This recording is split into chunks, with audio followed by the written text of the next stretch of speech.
¿Ya abandonó Bélgica?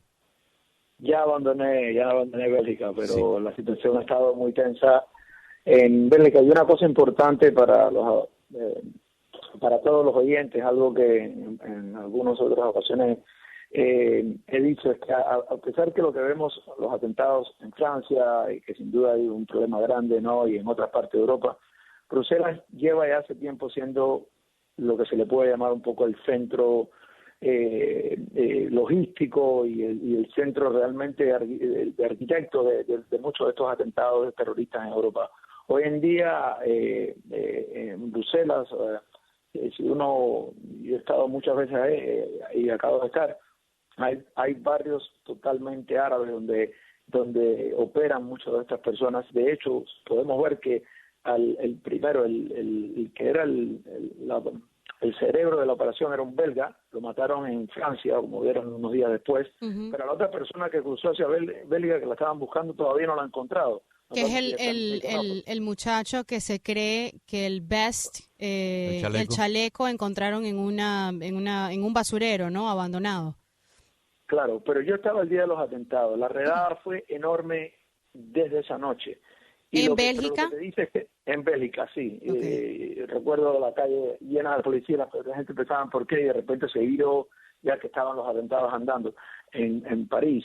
Pero el punto es que la red es tan profunda dentro de Bruselas y dentro de Bélgica que ese muchacho regresó a Bélgica esa noche y no lo pudieron encontrar.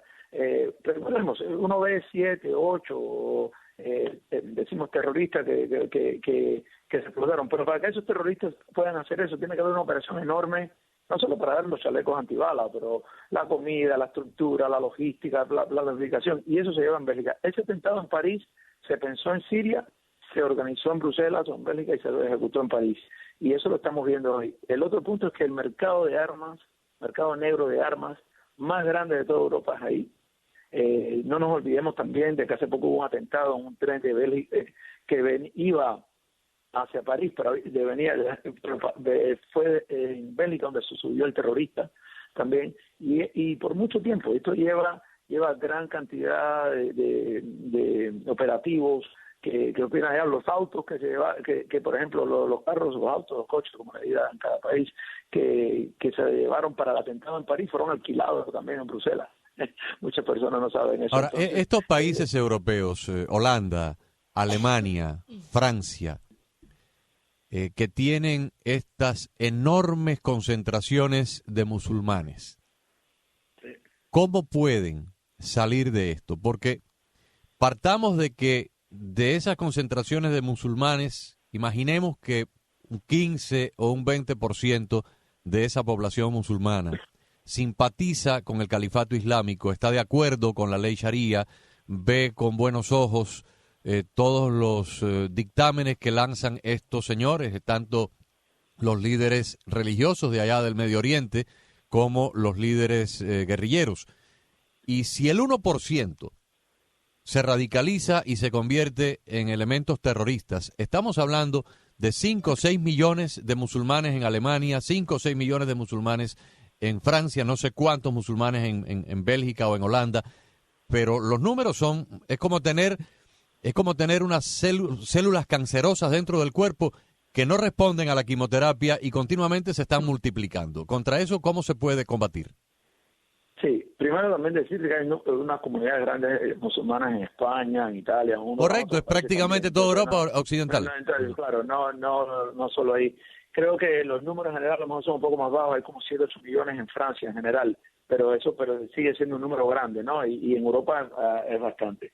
Yo creo que primero hay que pensar que ya no es si se radicalizan, ¿no? Hay una serie de radicales ya instalados en Europa, ¿no? La cuestión es si esos radicales aumentan el número o lo que sea. Yo creo que hay varias cosas y es un tema muy, muy complicado. Por un lado, hay que ver que una de las complejidades en este caso es que muchos de estos radicales son ciudadanos franceses, belgas, nacidos ahí, ¿no? Eso es lo que hace esto más complejo. Más complicado. Y que el look ya del terrorista no es el mismo de hace 10, 15 años. No, y no es, bueno, cerremos la frontera, a ver, no entra más nadie. No, están adentro y son ciudadanos. De hecho, en proporciones muy grandes, la mayoría son nacidos ahí. Puede haber algunos que Pero viven, Eric, aún así, que lo que estás diciendo es una verdad del tamaño de un templo, aún así, estas personas no escarmientan. Ayer mismo el presidente Hollande, que además ha tenido una actitud verdaderamente heroica y valiente tras los atentados de París, ha dicho que eso no va a impedir de que Francia acepte 85,000 refugiados de allá del Medio Oriente, ¿no? Alemania va a recibir esa decisión. Alemania va a recibir este año cerca de 900,000 refugiados del Medio Oriente. O sea, a pesar de todo el problema que ya tienen dentro, siguen invitando a que vengan más gente. Y si de esos refugiados nada más que el 1% viene a radicalizarse o viene con la misión de crear problemas, estamos hablando de miles de nuevas personas que llegan a estos países de Europa y que van a ser los terroristas de mañana y del año que viene y dentro de 10 años. Bueno, yo creo que el atentado de París cambia un poco las reglas de ese juego, ¿no? Estamos hablando de números, aunque todavía dicen, primero que nada, que la popularidad de esos anuncios no es muy alta hoy en día en Europa, ¿no? En términos de la popularidad política en los diferentes países, ¿no? Y creo que eso es importante. Número dos, creo que el tratado de Schengen, que básicamente, para los oyentes, si uno entra a un país de Europa puede viajar por dentro de Europa sin tener que tener controles en la frontera, básicamente podemos empezarnos a olvidar de ese, ¿no? Ya de hecho en muchos países dentro del tratado de Schengen uno puede poner temporalmente controles, ya los hay, y donde punta el debate hoy en día es que van a ser permanentes, hasta donde van a llegar. Yo creo que pero el problema creo que sin duda tienen que ver quién entra, quién no entra, porque al final siempre va a haber cierto tipo de migración y eso es un punto, pero creo que hay otros puntos tan importantes también. Número uno, por ejemplo, el nivel de integración de estas poblaciones dentro de las poblaciones europeas es un problema grande. Si vas a suburbios de París, el París que tienes en la mente no es ni remotamente eso. Entonces, es realmente... Sí, te parece que estás en Túnez o en Egipto o en Marruecos. Claro, pero también pasa en Bruselas, ¿no? Y también pasa en otras partes. Entonces, primero que nada, y ahí tienes dos cosas. Uno, que por mucho que la inteligencia se trabaja en términos de inteligencia, no ha habido suficiente inteligencia para saber, ¿no?, de que esto estaba ocurriendo. De hecho, 2 de los terroristas en París tenían un bar, vendían, que lo llevaban hace tiempo en un barrio de Bélgica, y vendían todo tipo de inclusive algunas drogas, y tenían una serie de negocios negros andando y llevaban operando hace rato, ¿no? Entonces, de cierta forma, creo que un poco es de verdad la coordinación de inteligencia entre los países europeos poder elevarse más. El otro lado de la moneda es que, como todo, tienes que tener, por un lado, autoridad fuerte y imponerte fuertemente, pero por el otro lado también saber cómo entrar en esas comunidades a aquellas personas que no son radicales, ¿no? También hay una serie, no como en todos esos barrios hay algunos grupos que llevan este radicalismo y hay otros que no quieren eso, ¿no? Pero tampoco van a hablar o van a salir a decir algo porque al final los pueden ver. ¿Cómo trabajar con esos grupos, o esos que son moderados, o esos que son franceses, que son belgas, que de verdad se sienten de esa manera, hay algunos que lo hay, integrarlos más a la sociedad para que esas personas ayuden a cooperar, porque realmente el problema no es capturar a estos 8 o a los próximos 5 o lo que sea, porque como dice, los números no dan. La cuestión es cómo pueden esos gobiernos realmente penetrar esas comunidades, uno por el lado de la inteligencia, la justicia, la policía, el otro, pero del otro en la misma comunidad, porque son comunidades donde hay unas relaciones de amistades, de familia, muy cerradas, no muy captadas, y si la comunidad se ve aislada, entonces los moderados tampoco te van a ayudar a saber dónde está. Entonces, creo que hay que mirar un poquito más completo. Y lo otro es que hay que tener bien mucho de estas, yo creo que vamos a ver cambios en las leyes, donde muchos de estos, inclusive los terroristas que estaban ahí, algunos habían sido arrestados en el pasado, otros estaban ya en las listas, pero como no se puede arrestar, no se puede interrogar hasta que hagan algo, entonces, o el nivel de poder vigilar la comunicación que tiene. Pero mira si lo que estás diciendo es importante, que el atentado en París ocurrió en la tarde del viernes antes pasado, hora nuestra acá, ya la noche de París. Desde ese momento se desataron en París una serie de redadas, precisamente amparadas en una orden de emergencia que fue dictada por el gobierno y que permitía el allanamiento, permitía una serie de cosas con carácter de emergencia. El domingo... Sin embargo, pararon a este muchacho en un carro y no se dieron cuenta, lo dejaron ir. El domingo, o sea, menos de 36 horas después de los atentados, las noticias decían que los franceses habían arrestado a unas 100 personas. De las 100 personas habían colocado a 80 en arresto domiciliario. Donde único puede ocurrir eso es en Europa, en Francia, en Italia, en Alemania. Acá en los Estados Unidos o en cualquier lugar de otro país, hay una situación como esa y los arrestados por lo menos pasan 10 o 15 días en la cárcel hasta que se averigüen sus antecedentes, si son o no son culpables. Pero en Francia los ponen bajo arresto domiciliario. Pero no vamos más allá. El que están buscando ahora, lo arrestaron después, lo pararon a su auto después de los atentados, pero como todavía su nombre y su foto no había sido enviada, lo dejaron seguir. Qué horror. Después de los atentados. Pasemos porque nos quedan 2 o 3 minutos y quiero tu opinión sobre el derribo de un avión ruso que aparentemente incursionó en el espacio aéreo de Turquía, que no acató los llamados múltiples para que lo abandonara, y luego 2 cosas más que ocurrieron. Los pilotos lograron salvar la vida cuando ya el avión estaba comprometido, pero aparentemente fueron ametrallados mientras caían a tierra en sus paracaídas. Y también se habla de que un helicóptero que fue enviado a rescatar los pilotos fue derribado por los rebeldes del ejército sirio desde el territorio de Siria. Sí, todos estos reportes se están confirmando ahora, pero sí, sin duda lo que ocurrió es que ya había mucho tiempo, una de las estrategias rusas siempre a países que están en la OTAN, entrar en su espacio aéreo y salir, ¿no? Eso lo han hecho en los países bálticos, lo ha hecho, de hecho, también, bueno, en países escandinavos, y lo han hecho en Turquía una serie de veces, como dijiste, entran, salen, dicen que se perdió el piloto, bueno, cualquier tipo de excusa, pero realmente jugando con ese problema. De hecho, ya habían llamado al embajador ruso en Turquía hace varios días para decirle esto es lo que estaba pasando, etcétera. Esto realmente plantea un problema enorme hoy en día, porque la OTAN va a tener una reunión ahora de emergencia, porque como Turquía es parte de la OTAN... Claro, puede invocar la cláusula de protección mutua.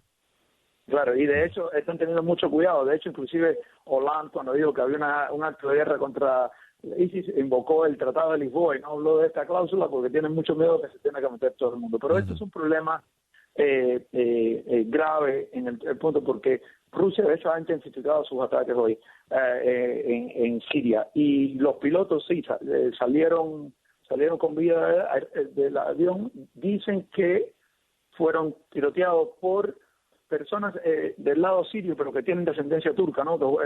Hay una población peleando contra el gobierno. Hay kurdos también en esa zona fronteriza que no se identifican ni con Siria ni con Turquía, a pesar de que viven en territorios o de uno o de otro, pero se consideran miembros del Kurdistán. La cuestión es qué va a pasar, ¿no? Vladimir Putin, esto no fue un error, ¿no? La gente decía, no va a parar aquí. En Siria, si chocan algunos aviones, mira, eso lo tienen bastante coordinado. Esto no fue un error, esto ya se viene viendo hace tiempo que puede ocurrir, pero no por un error. Y los turcos dijeron, sí, lo tumbamos porque entró en nuestro espacio aéreo, los rusos han dicho, no, los tumbaron también, pero la cuestión es que la naturaleza de Vladimir Putin es reaccionar de forma fuerte, ¿no? Porque es todo en contra de él. Sin duda, lo primero que vas a ver es que Turquía depende mucho, por ejemplo, del turismo ruso en gran parte, y también y eso se va a eliminar. Ya han cancelado todos los vuelos de cualquier ruso, no puede ahora viajar a Turquía ni de turismo, ¿no? Primero para cortar el par de la economía. Y también cosas con el petróleo, etcétera. Pero yo creo que vamos a ver un juego un poco riesgoso, porque Vladimir Putin va a responder de alguna manera fuerte, pero yo creo que aquí vamos a ver dónde están sus límites, ¿no? Hasta qué punto va a empujar a Turquía, que es parte de la OTAN. Esto no es Ucrania.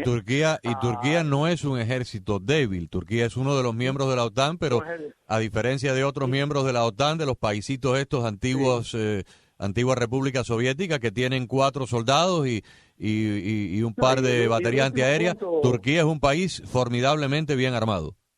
Y el último punto es que Turquía y Rusia sí están en lados opuestos en la guerra en Siria. Turquía es uno de los que ha apoyado cuando más todos los tipos de rebeldes, incluyendo dejar a ISIS pasar por un tiempo hasta que ISIS los atacó a ellos, pero contra el gobierno de Assad, y los rusos sin duda son los aliados. Primordiales, los aliados. Yo creo que por ahí, obviamente Rusia no va a ir a invadir a Turquía y abrir una guerra abierta, así, ni mucho menos, pero sí, jugando con este conflicto, va a haber cuestiones bien peligrosas que pueden estar hablando, y vamos a ver cómo reacciona la OTAN, cómo reacciona Turquía. Esas son cosas que vamos a poder ir hablando en los próximos días, porque es algo para mirar muy seria que puede impactar todo el conflicto. Eric, por último, ¿tú crees que hay una solución a esta guerra con el califato islámico y con todos los grupos terroristas, con personas que realmente para ellos inmolarse, o sea, suicidarse, para ellos eso es la gloria? O sea, ¿se puede luchar con un grupo que prefiere morir?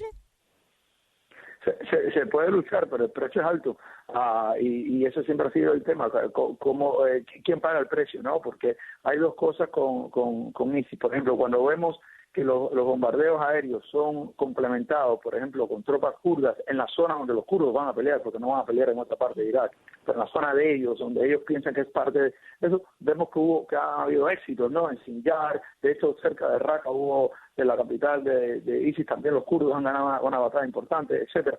Pero el problema es que ahí hay tropas en la tierra, tropas kurdas en la tierra, siendo apoyados. Sí. Del aire le puedes dar mucho a ISIS, lo vas a debilitar, pero tiene que haber alguien que tome y maneje el territorio, ¿no? ¿Y quién hace eso? No van a mandar tropas americanas o tropas... No, pero es que aparte de eso, aparte de lo que tú estás diciendo, esta semana han salido reportes acá en Estados Unidos de pilotos americanos que han regresado después de estar cumpliendo misiones de bombardeos ahí, que han dicho que el ala política de la Casa Blanca limita el número de objetivos militares. Por ejemplo, hasta el día 15 de noviembre, desde hace un año y medio, no se permitía bombardear a los camiones cisternas que transportan la gasolina y el petróleo, que prácticamente las misiones de bombardeo son bombas que dejan caer sin ningún tipo de efecto, y que cuando los pilotos identifican un objetivo militar importante en la Casa Blanca le cancelan la orden. Un punto rapidito clave para en esta guerra es el financiamiento de ISIS. Bien, y eso es un punto donde sí yo creo que se puede hacer mucho más, ¿no? Porque al final ISIS se financia en gran parte uno de las tomas en los territorios que ellos tienen, ¿no? La extorsión, impuestos, lo que roba, eso es principal. Pero su pozo de petróleo, por el otro lado hay personas ISIS que cruzan la frontera con Turquía y sacan dinero de bancos turcos que mandan magnates del Golfo, etcétera. Hay un mercado de artefactos históricos que también pasa. Estamos hablando, este es el grupo más rico terrorista que hemos visto en la historia. Sí, señor. Entonces, también empieza por ahí, pero no cabe duda. Tiene que haber una estrategia tanto de bombardeos del aire como terrestres y aéreos. Pero y el terrestre es complicado porque los kurdos van a pelear su zona. Los iraquíes no pudieron defender las suyas, así que están apoyados por las milicias chiitas que son de Irán, o apoyadas por Irán, que eso crea otro conflicto internamente. Los turcos tienen sus intereses, el Golfo tiene su interés y también apoya ciertas cosas, y ese es el problema. ¿Dónde buscas algo? Eric, muchísimas gracias por conversar con nosotros. Estaremos al tanto. Esta no va a ser la única conversación que vamos a tener.